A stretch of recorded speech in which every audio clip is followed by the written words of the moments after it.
vas dire à celui qui est à côté de toi, tu vas rentrer dans ton Canaan aujourd'hui. Tu vas rentrer dans ton Canaan aujourd'hui. Alléluia. Canaan égale abondance. Et tu vas rentrer dans ton Canaan aujourd'hui. Praise the Lord. Alléluia. Pour commencer, nous allons lire Deutéronome 32, verset 49.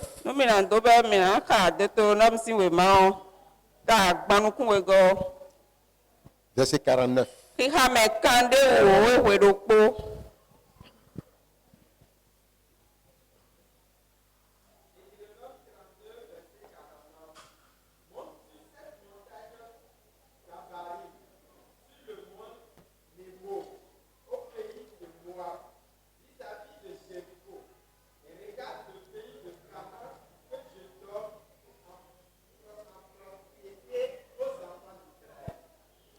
Monte sur cette montagne d'Abarim,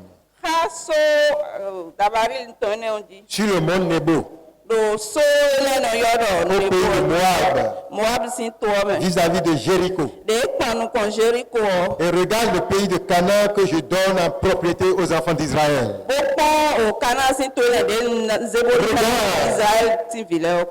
Frère, spirituellement, regarde la note que Dieu est en train de donner ce matin. Dis à ton prochain, entre dans ton Canaan. Entre dans ton Canaan. Alléluia. Amen. Entre dans ton Canaan.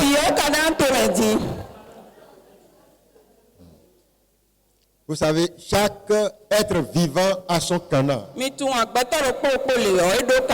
L'enfant qui est au cours primaire a son Canaan. Le bébé qui est né que j'ai à son Canaan. L'homme de troisième âge à son Canaan. Donc chaque personne vivante sur cette terre a son Canaan. La question, que veut dire alors Canaan?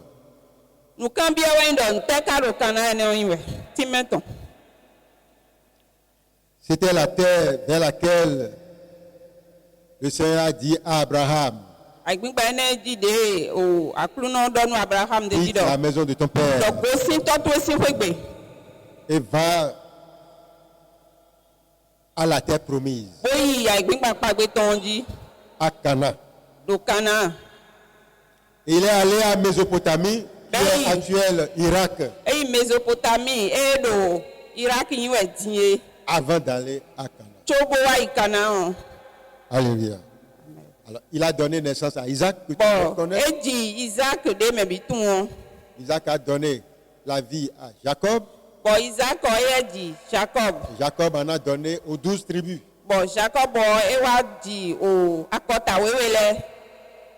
Alors, au crépuscule de Jacob,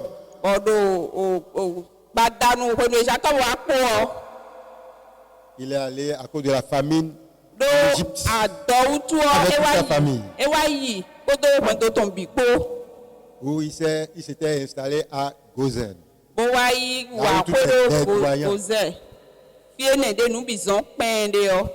Alléluia.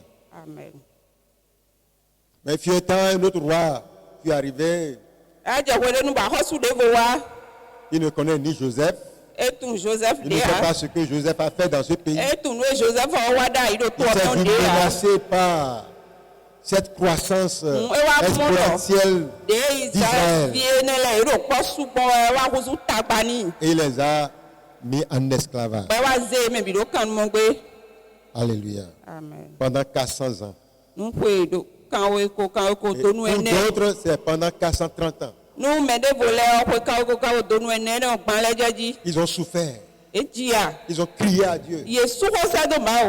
Et Dieu s'est révélé à Moïse. En Exode 3, 8. Alléluia. Amen. Il a dit, j'ai vu la souffrance de mon peuple qui est en Égypte. J'ai entendu les cris que lui font oppresser les oppresseurs. Car je connais ses douleurs. Et je suis descendu pour le délivrer des mains des Égyptiens. Je les emmènerai dans le pays où coule le lait et le miel.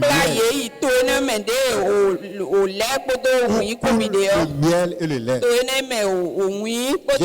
J'ai pas beaucoup voyagé. Mais là où j'ai pris quand même, j'ai vu des fleuves. J'ai vu des rivières qui coulent. Je n'ai jamais vu le lait et le miel couler quelque part. Il faudrait que tu ailles à Canaan. Ce qui ne coulait pas dans ta vie commence à couler. Il faut que tu ailles à Canaan. Les bénédictions qui ne coulaient pas commencent à couler. Tant que tu ne mets pas ton pied à Canaan, tu n'as pas encore réellement vécu sur la terre. Alléluia. Israël avait souffert en Égypte. C'était sa situation. C'était sa situation. Il devait aller à Canaan, qui est sa destination. Sa souffrance, c'était sa situation. C'est pourquoi j'ai dit aux femmes le mercredi, leur destination à partir de leur situation. Tu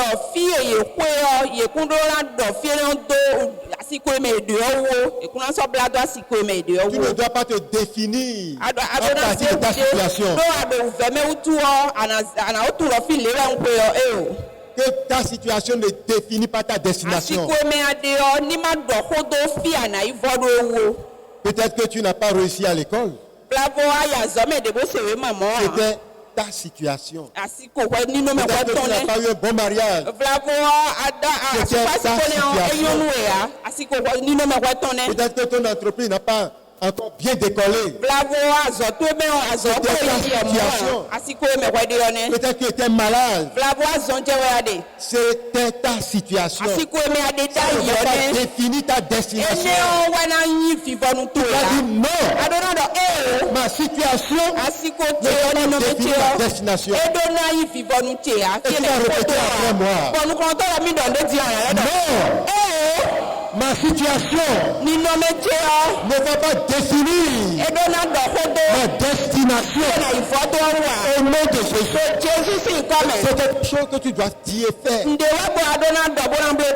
Alléluia. Amen. Que ton identité ne soit pas définie par ta situation.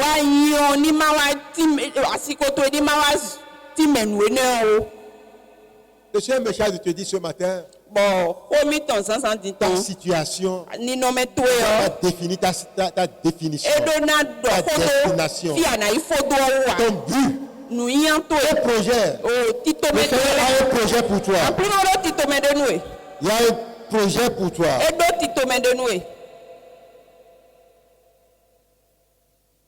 Et nous tous, nous connaissons l'expression de Jérémie 29, 11. Il a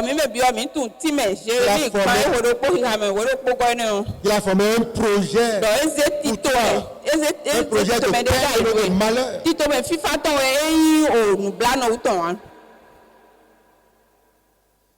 C'est un Dieu de l'espérance. Disons avec Dieu, nous ferons des exploits. Avec Dieu, il y a encore espoir. Quel que soit ce qui se passe, avec Dieu, il y a encore espoir. Tu vas répéter après moi. J'ai l'espoir en Jésus-Christ. J'ai encore l'espoir en Jésus-Christ. Alléluia. L'espoir est encore là. Tu dois refuser le découragement. Parce que ta situation n'est pas ta destination. Alléluia. Amen. Tu as un projet pour ton mariage. Tu as un projet pour tes études. Tu as un projet pour tes entreprises. Il y a encore de l'expérience pour toi. Cana représente ton destin. Cana représente ton but. Chacun a un but. Chacun a un destin. Alléluia. Amen. Et avant que tu ne quittes ici, tu dois rester dans ton Canaan. Ta Canaan familial. Ton Canaan professionnel. Ton Canaan financier. Dieu te permettra de rentrer dedans. Alléluia. Amen.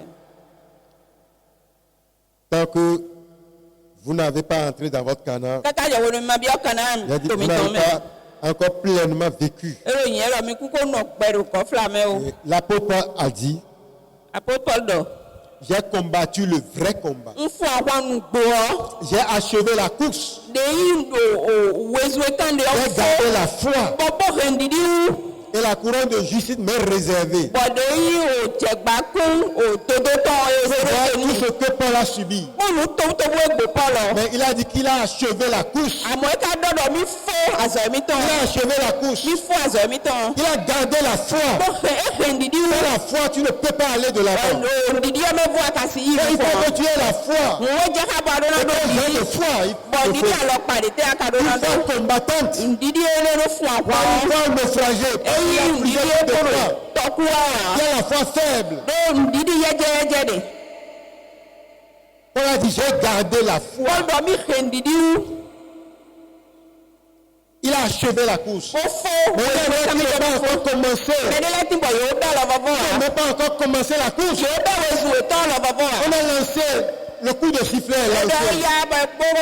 Ils sont encore au niveau du point de départ. Ils n'ont pas encore commencé.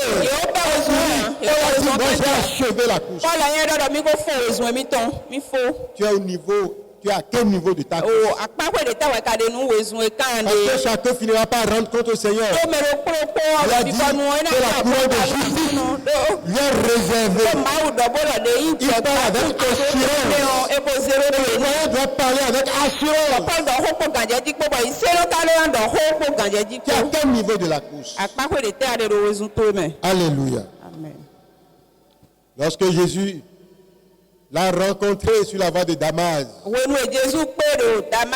a dit, tu as un instrument que je vais utiliser. Et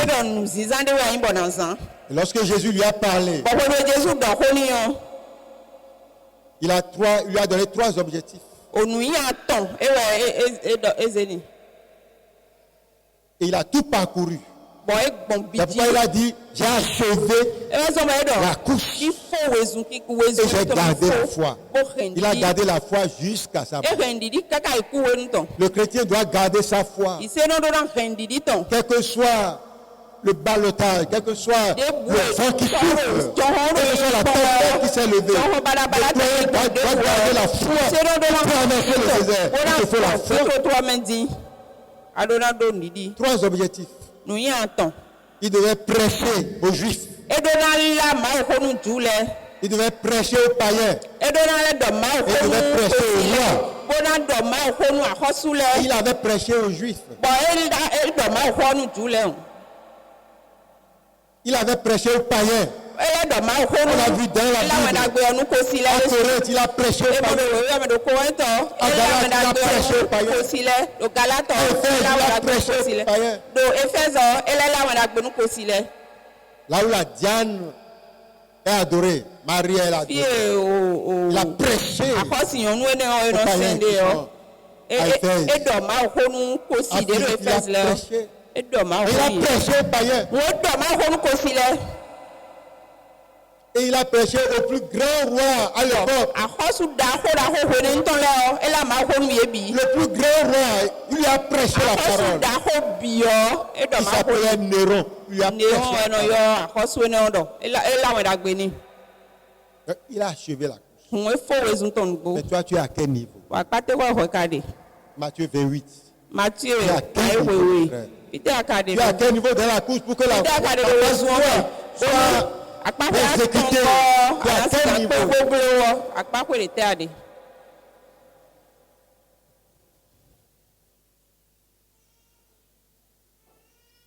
Trois objectifs. Et tu as aussi ces trois objectifs à atteindre.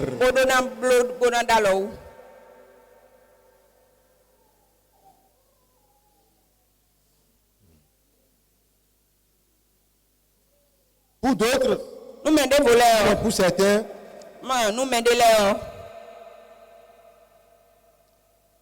c'est d'organiser, leur canon, c'est d'organiser une grande croisade.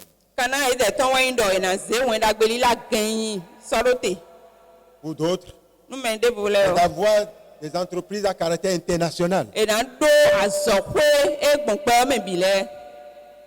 Pour d'autres, c'est des livres que le Seigneur a mis en lui. Le Seigneur a mis des livres en vous que vous avez commencé par écrire.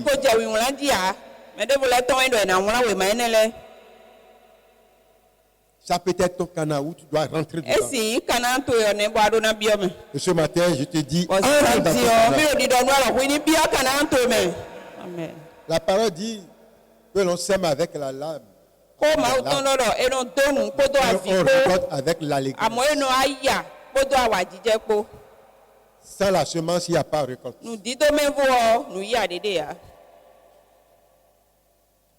On vous a parlé des Macédoines, les gens de Macédoine aujourd'hui.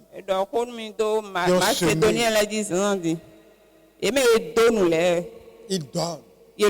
Ils ont le don de donner. Donner, c'est un don. Tu peux en avoir sans donner. Alléluia. Amen.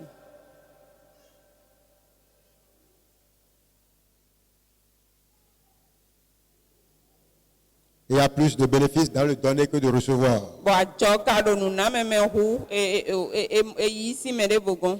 Ton canal, c'est l'espace que Dieu t'a donné pour briller.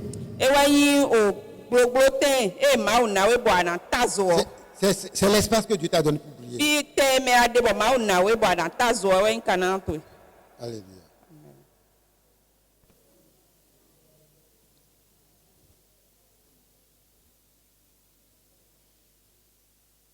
Certains sont en train de comprendre.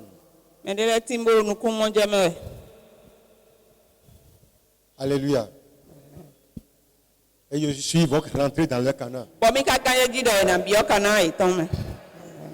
À Canaan, il y a la grâce divine.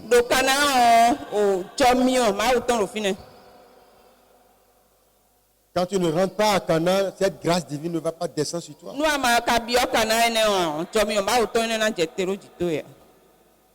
Alléluia.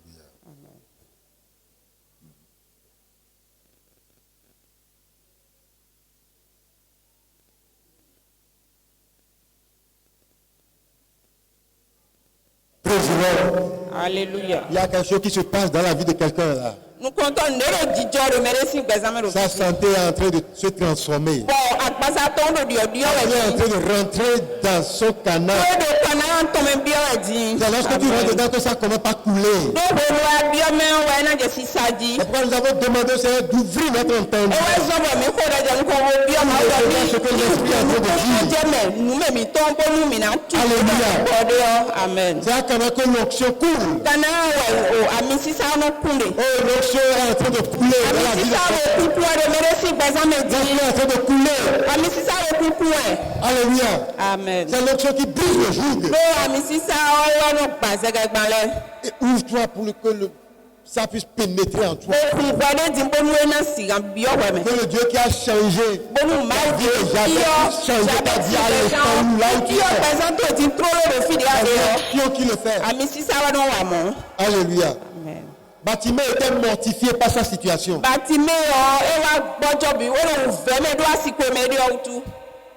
Un homme de Dieu, il prêchait à la télé. Et disait,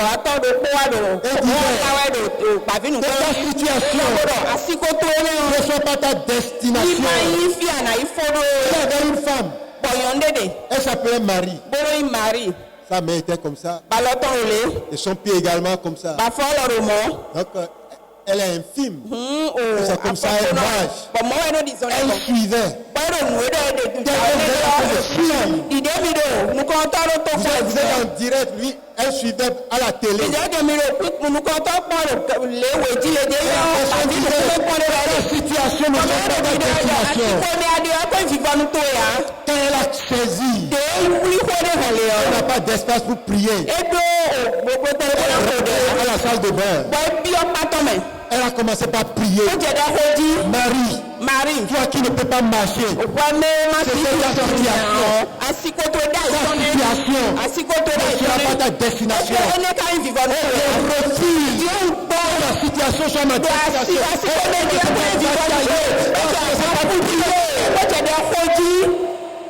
Lorsqu'elle a fini de prier, elle est arrivée au niveau. À la salle de bain, il y a toujours des miroirs. Parce que la maladie l'a rendu tellement infime que sa physionomie était comme renfrognée.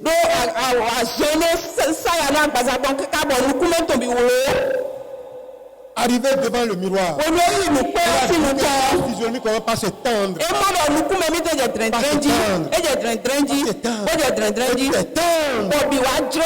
ça ne comment pas. Elle a témoigné parce qu'elle a dit ma situation sera ma destination. Après moi, ne sera pas ma destination. Ma situation ne sera pas ma destination. Au nom de Jésus, ma situation ne sera pas ta destination. C'était comme ça pour Marie. Elle a suivi seulement la télé. Elle s'est donnée à ça. Elle a ouvert son cœur. Elle a reçu la touche divine. Elle est libérée.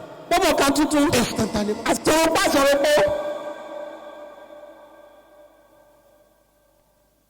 Dis à ton prochain. Ta situation ne sera pas ta destination. Au nom de Jésus, ta situation ne sera pas ta destination. Au nom de Jésus. Alléluia. Amen.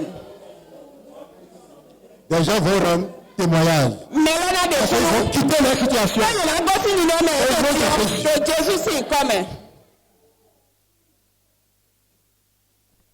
Batimée, sa situation l'a fait mortifier totalement. Mais lorsque Jésus l'a dit, il a enlevé le marteau. Il a couru. Il est guéri.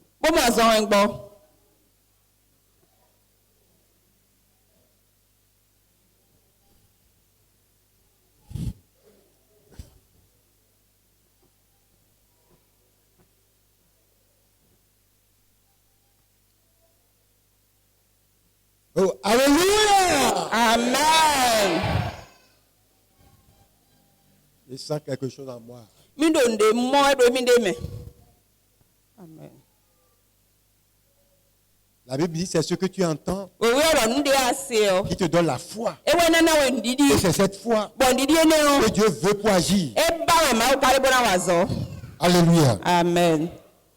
Tu peux être malade. Mais tu dois dire je suis guéri. Tu dois dire je suis fort. Tu peux être fauché.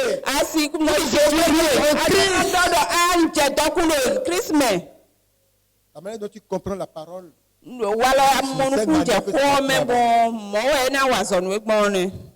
Alléluia. Amen. Ne te laisse pas définir par ta situation. Définis-toi en fonction de ta destination et non en fonction de ta situation. Que personne ne te minimise. Amen. Ceux qui te minimisent aujourd'hui, c'est ceux qui vont t'applaudir demain et glorifier ton Dieu. Ils vont dire Amen, moi c'est ton Dieu. Alléluia, parce qu'il est vivant. Il n'a pas changé. Alléluia. Amen. Mais pour avoir cette onction, cette abondance, il te faut l'onction. Alléluia. Amen. Il te faut l'onction. Mais pourquoi l'onction est-elle nécessaire? Suivons un peu le parcours du peuple Israël.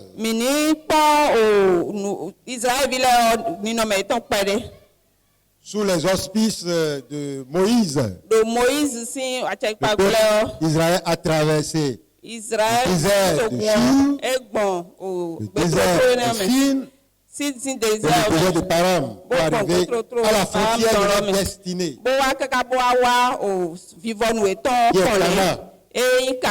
qui est espace d'abondance. Alléluia. Ils étaient arrivés à un lieu appelé Kades Nabea. Kades Banea. C'était la frontière entre le désert et ils étaient arrivés à ce niveau. Et ils ont dû faire face à 3 grands défis. Tu ne peux pas te lever, marcher, aller à Canaan sans rencontrer les défis. Sans rencontrer des oppositions. Ils ont rencontré 3 grandes oppositions. Donc pour entrer, il y a des défis. Voilà pourquoi tu dois être ouin. Ceux qui ont l'onction n'ont pas peur. Ceux qui ont l'onction voient autre chose que les autres. Frère dit, j'ai besoin de l'onction. Les personnes normaux, ils voient des problèmes. Mais celui qui a l'onction, lui voit des projets. Alléluia. Amen. C'est comme ce que le pasteur national a l'habitude nous dit. Les personnes, j'avais raconté ici, qui sont allés en Inde. Le premier a vu les gens, tout le monde est nu-pied. Personne n'est en chaussures. Il a dit, il y a le roi ici. Le second, lorsqu'il a vu, ça c'est un projet. Il a pris le papier, il a mis son pied dessus, il a dessiné, il a envoyé. Et des sandales sont arrivés, il est devenu millionnaire. Là où les gens voient du problème, voient du projet. Alléluia. Amen. Lorsque Goliath s'était présenté, les gens disent il y a du problème, tout le monde est fou. Ce sont cachés dans des grottes. Mais lorsque David est arrivé, quel projet qui va me permettre de rentrer dans la famille royale. Parce que l'onction est sur lui.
Amen. Amen. Pour aller à Cana, il y a aussi des oppositions à rencontrer. Le peuple d'Israël a rencontré 3 oppositions. La Bible nous souligne ces 3 oppositions.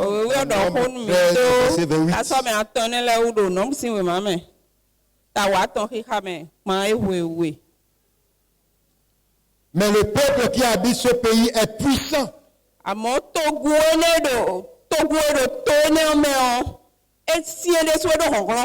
Les villes sont grandes et fortes. Et nous avons vu les fils d'Anak. Les 3 oppositions.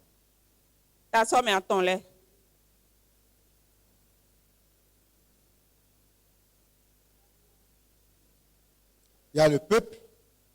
Il y a les villes fortifiées.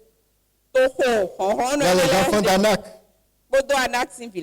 Il faut que tu entres dans ton Canaan. Et sur cette terre d'abondance, il y a aussi des défis, des oppositions.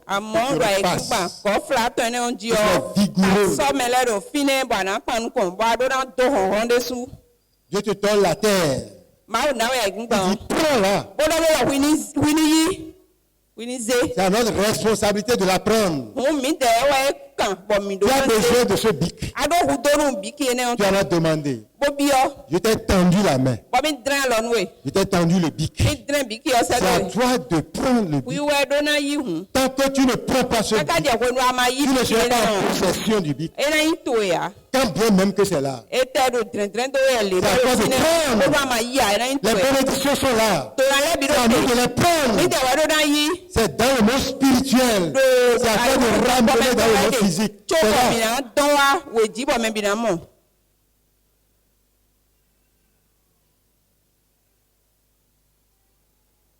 Je ne sais pas si quelqu'un est en train de comprendre. Dieu nous donne les bénédictions. C'est de notre responsabilité de les posséder. Et c'est ce que tu es arrivé faire. C'est de posséder ta possession. Alléluia. Amen. Première opposition. C'est naturel. Quand ils sont arrivés, ils ont vu les murs. Ils n'ont jamais vu ce mur depuis qu'ils sont ni en Israël, ni en Égypte. Malgré qu'ils ont construit des temples.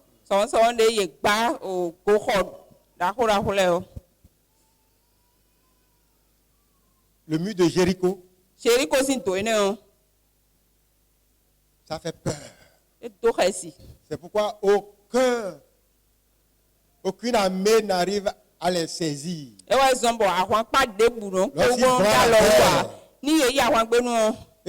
voient la défaite, ils commencent par courir. Lorsqu'ils rentrent dedans, ils ferment personne. Il peut rester là-bas et t'atteindre dehors. Le peuple d'Israël a seulement des épées et des lances. Ils n'ont pas de dynamite. Faire face au mur de Jéricho.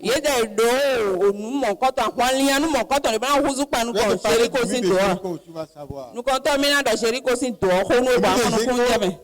Jéricho a des couches externes.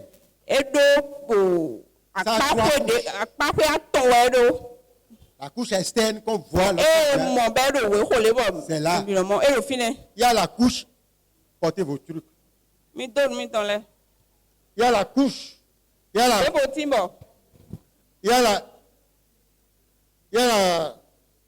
la couche intermédiaire. Et la couche intermédiaire aussi est là. Il y a la couche extérieure, intérieure, interne. Il y a la couche interne. Praise the Lord. Alléluia. La couche extérieure mesure 20 mètres. Ça mesure 20 mètres. La couche extérieure. Et la couche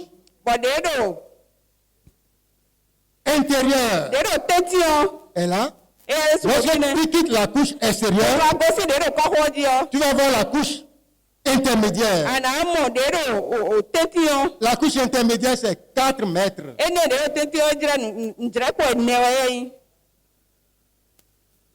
2 mètres plus 4 mètres. Et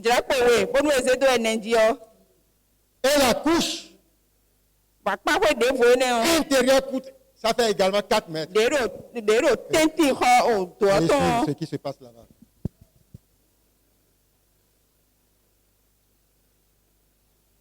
Alléluia. Amen. Donc ça fait 10 mètres de largeur. Le mur de Jéricho, ça fait 10 mètres. Praise the Lord. Alléluia. Donc, lorsque tu vois ce mur, ça fait un obstacle sur la voie de Canaan. Ça fait l'obstacle. Alléluia. Amen.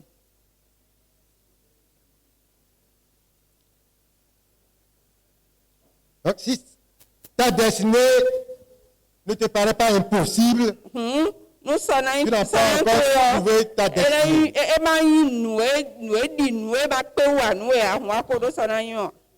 Tu n'as pas identifié ta destinée. Le Seigneur donne des rêves impossibles. Et tant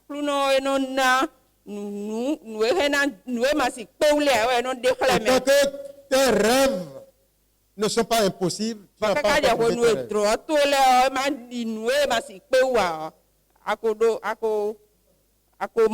Si tes rêves te semblent accessibles, tu n'as pas encore trouvé. C'est ce qui est impossible que Dieu fait.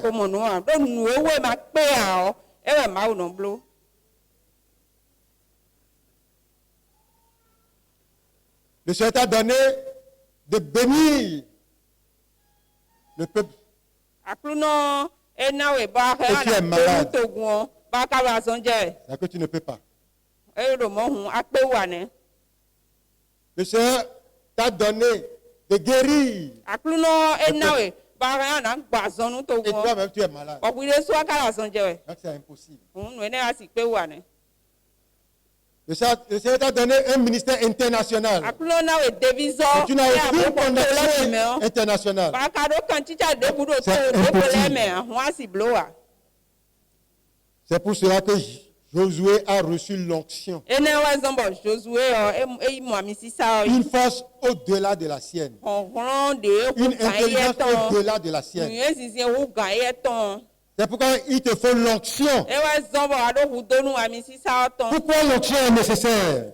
Parce qu'il y a des oppositions naturelles et des obstacles humains. Alléluia. Amen. Si tu lis Amos 2, verset 9, tu vas voir la taille des habitants qui sont là. Que quelqu'un me lit Amos 2, 9.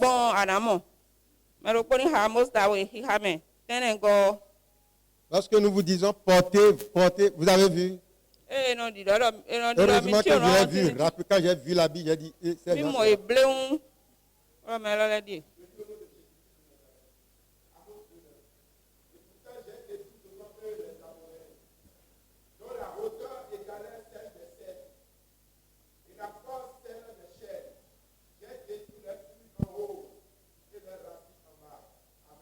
Amen. Amen. Ça, c'est l'esprit d'amputation. Nous avons vu parmi les 21 esprits qui combattent la destinée. Amen.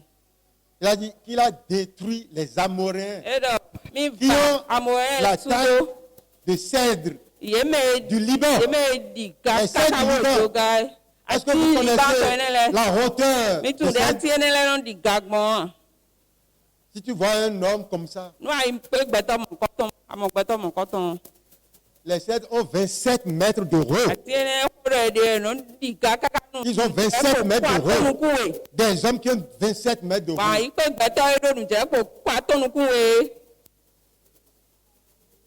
Ils ont la taille des cèdres du Liban.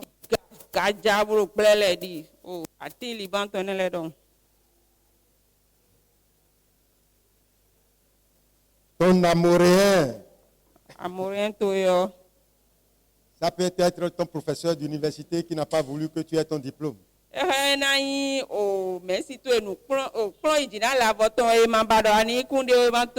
Ton Amoréen. Ça peut être ton patron qui veut te licencier. Ton Amoréen. Ça peut être tes pensées. On te dit, tu cherches à réussir. Ton père est alcoolique. Ta mère est facile. Et ton petit frère est drogué sous les ponts. Personne dans ta famille n'a jamais été à l'université. Ton Amoréen. Ça peut être la chair. Ton Amoréen. Ça peut être toi-même. Ton Amoréen. Alléluia. Amen. L'amoréen a plusieurs formes. Cette voix qui te décourage, qui te presse. Et je dis ce matin, rentre dans ton héritage. Si la personne te dit, crois-tu que tu peux vivre une vie de sanctification? Tu peux vivre une vie sanctifiée? Qu'est-ce que tu vas dire? Tu peux mener une vie heureuse? Qu'est-ce que tu vas répondre? Oui. Je peux mener une vie sanctifiée en Jésus. Je peux mener une vie heureuse en Christ. Il y a des paroles d'oppression, de découragement pour t'enlever sur ta voie, pour te décourager, pour affaiblir ta foi. L'amoréen a plusieurs formes. Alléluia.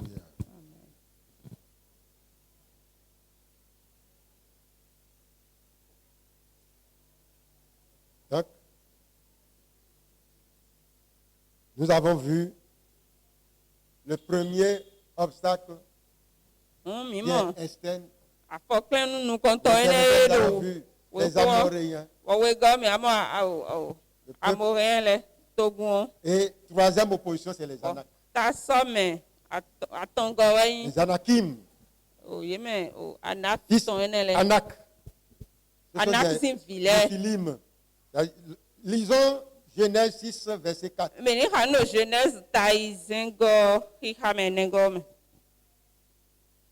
Genèse 6, verset 4.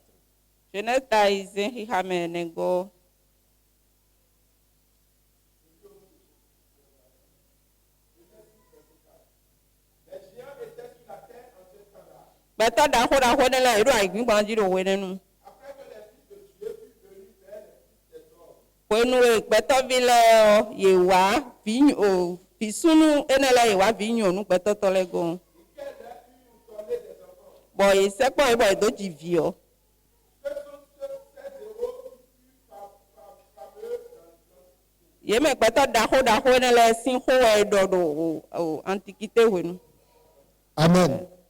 C'est une race hybride, c'est une race bizarre. C'est les démons, les anges déçus qui sont descendus pour avoir des relations avec les filles de la terre. C'est ça qui a créé ces gens d'hommes.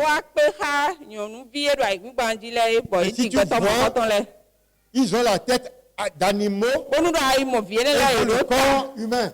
C'est pourquoi le Seigneur a dit de mettre l'interdit sur eux, de les passer tous au fil d'épée, de les tuer tous. C'est des démons.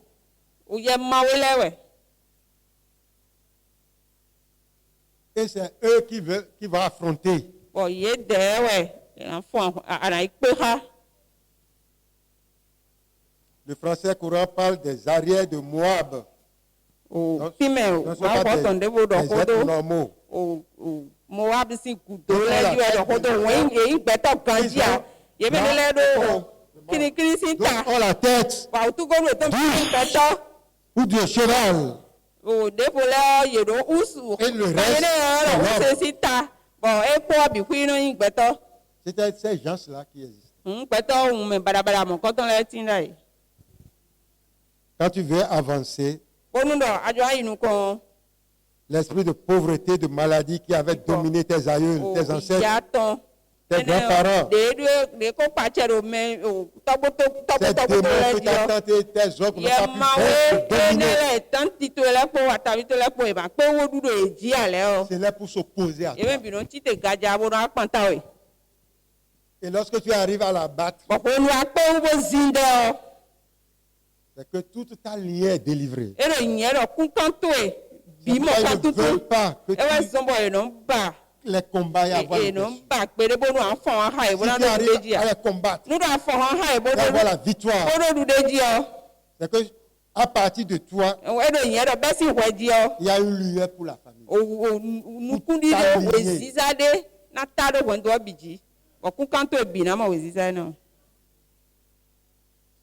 Donc la volonté seule ne suffit pas. Il te faut de l'onction. Alors quel type d'onction il te faut? L'onction de Josué. C'est une onction particulière. Nombre 27, verset 18. Nombre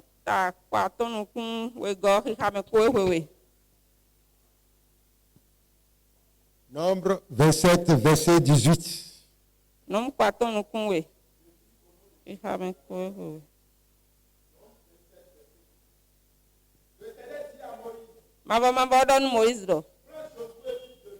C'est Josué sin vie. Josué ne de yin non sin vie. Eh bata ne me de gbigbode o. Bwana ti lo toro diton. Amen. Josué. Josué, l'esprit est déjà sur lui. Prends Josué, fils de Nun. C'est Josué, l'esprit réside déjà en lui.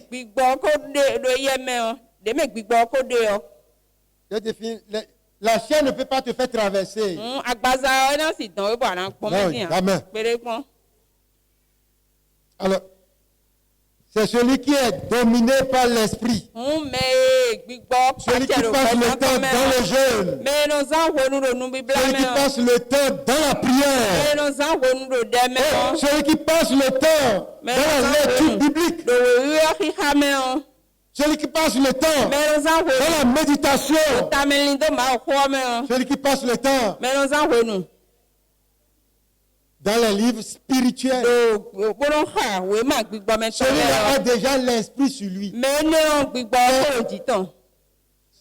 C'est l'onction personnelle, ça. Alléluia. Amen. C'est l'onction personnelle. Celui qui est dominé par l'esprit, c'est celui qui passe le temps dans la prière. Oh, celui qui passe le temps dans la prière.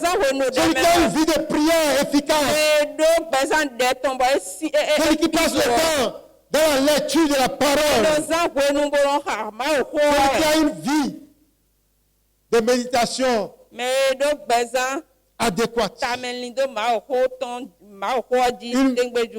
Méditation de qualité.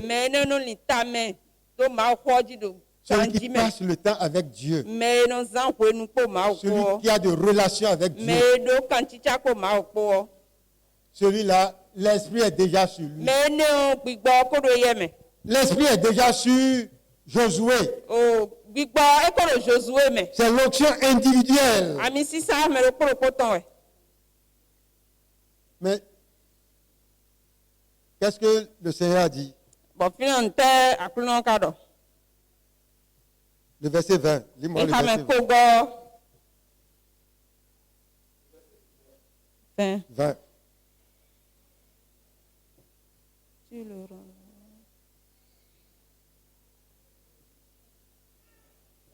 Nombre 27, verset 20.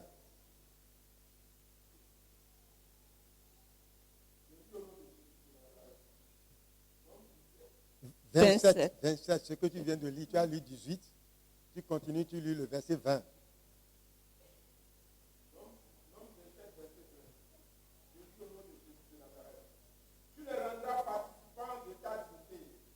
C'est ça?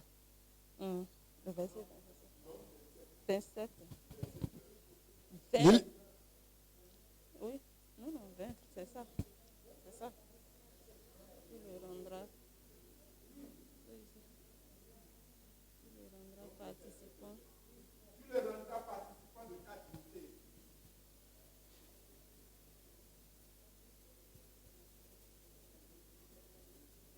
Tu le rendras participant de ta dignité afin que toute l'assemblée des enfants l'écoute. Ouais. Ouais. Tu le rendras participant de ta dignité.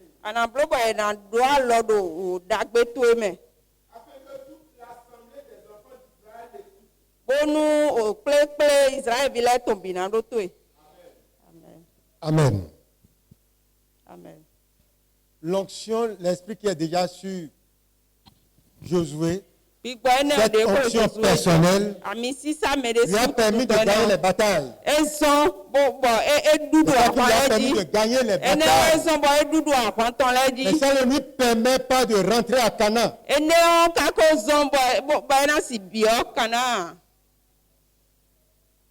Ton onction personnelle ne peut pas te permettre d'aller à Canaan.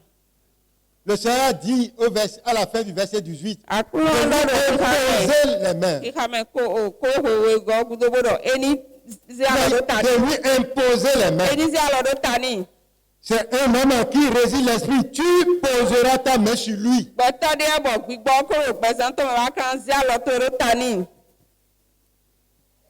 Donc une partie de l'autorité de lui-même. Bien sûr, lui. L'onction qui fait tomber les géants, c'est l'onction des pères. C'est l'onction des pères.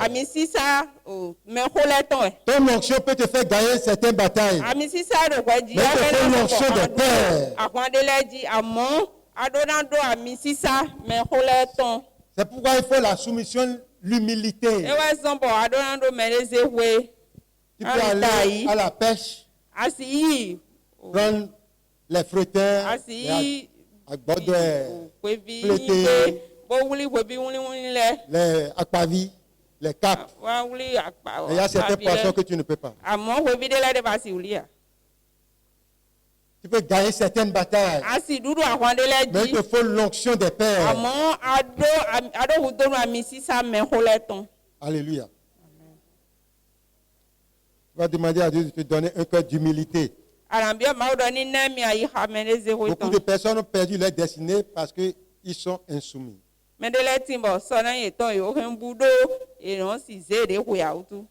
Je peux briller seul. Je peux le faire seul. Mais sans l'onction des pères, tu ne vas pas au bout.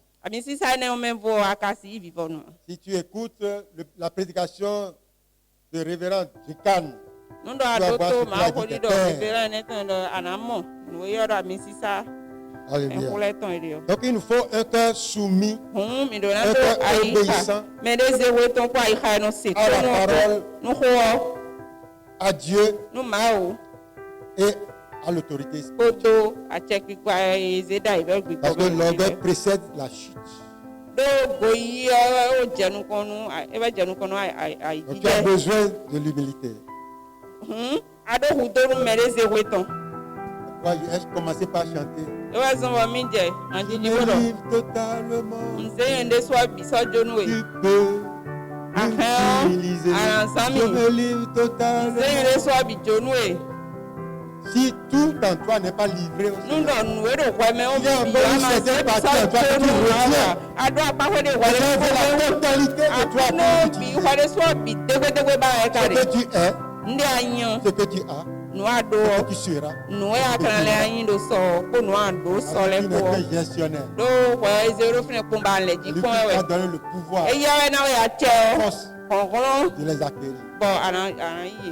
Alléluia. Amen. Tu vas prier. Tu vas dire, Seigneur, donne-moi un cœur d'humilité. Donne-moi un cœur obéissant. Parce que tu en as besoin. C'est le prier ce matin. Afin que je nous donne un cœur d'humilité. Oh, tu as été humble, obéissant jusqu'à la mort. Jusqu'à la mort à la croix. Seigneur, je prie, accorde-moi la grâce de recevoir ce cœur humble, ce cœur obéissant. Oh, sans pareil, Père, je prie que tu interviennes. Si j'en ai besoin, il y a besoin de ce cœur, il y a besoin que l'esprit d'humilité, l'esprit d'obéissance me possède ce matin. Alléluia. Je dis non à l'orgueil. Je dis non à l'esprit de dépendance. Seigneur, je dépends de toi, Seigneur. Oh, je me soumets totalement à toi afin que tu puisses réellement m'utiliser. Seigneur, nous prions. Oh, que ceci soit le partage de tout un chacun de nous, Seigneur. Alléluia.